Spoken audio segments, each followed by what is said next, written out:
Subscribe and click on the bell icon to stay updated on all our latest videos.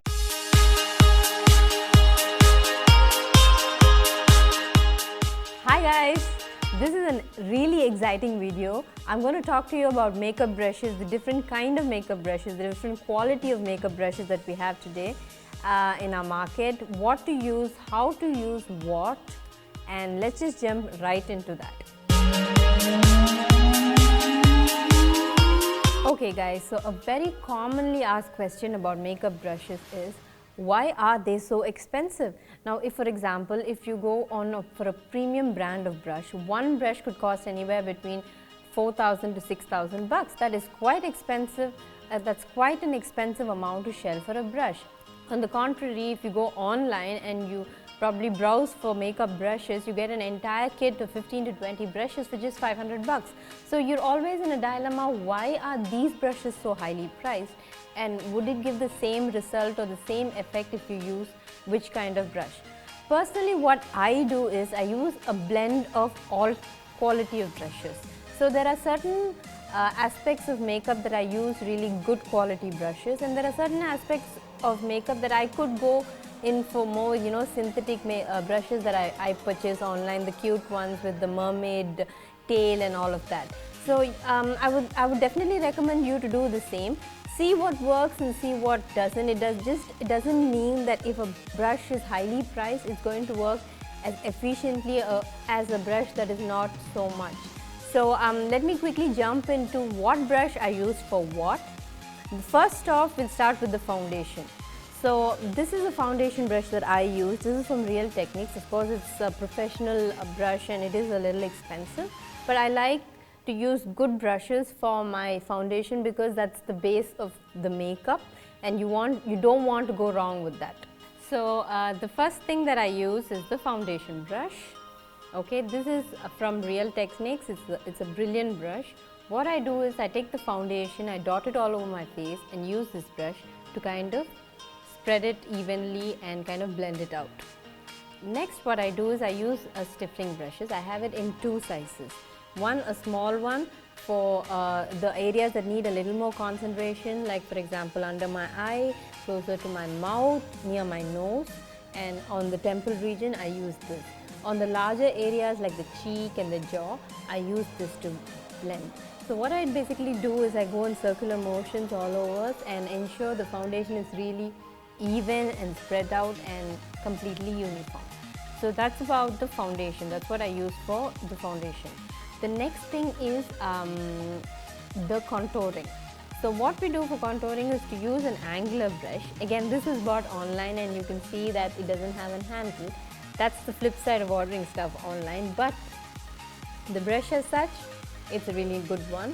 So you use it to kind of contour on the edges, get the contouring cream all the way up and give a nice definition to your cheek, also to your nose, and your jawline. So wherever you want to get the contouring product right in, it would be a good idea to use a nice angular brush.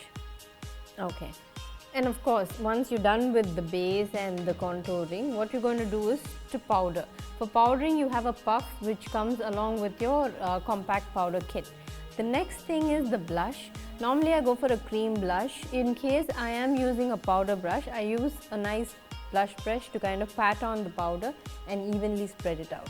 Next, we move on to the eyes. So for the eyes, there is a series of brushes that you can use. You obviously need to blend the eyeshadow in really well. I use these many different brushes. So you can see they're all from different categories. These are the mermaid brushes. This is an angular brush to get the contour of the eye right.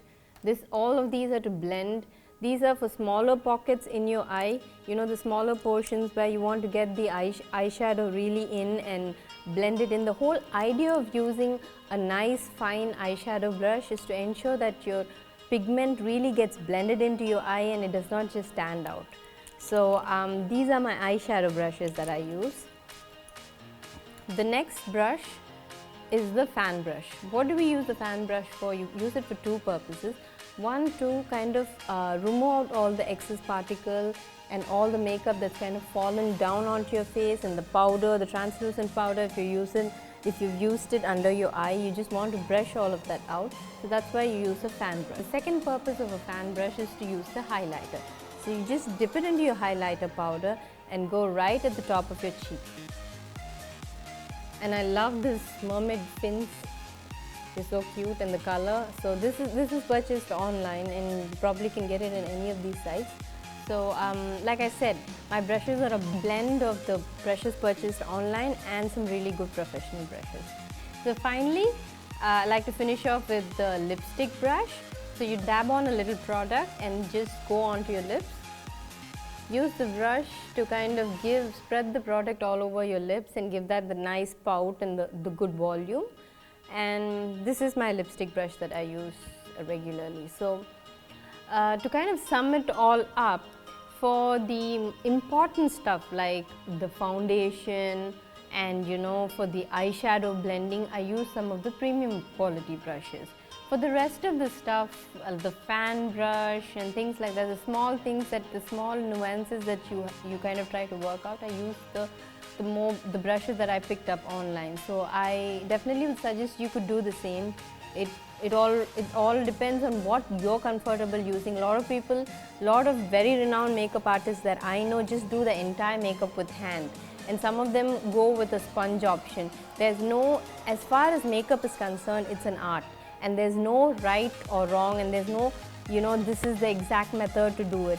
It's all up to your convenience and how you are comfortable doing it, and how you can bring out the desired result with the products and the equipment that you use. So go ahead, experiment and have a blast.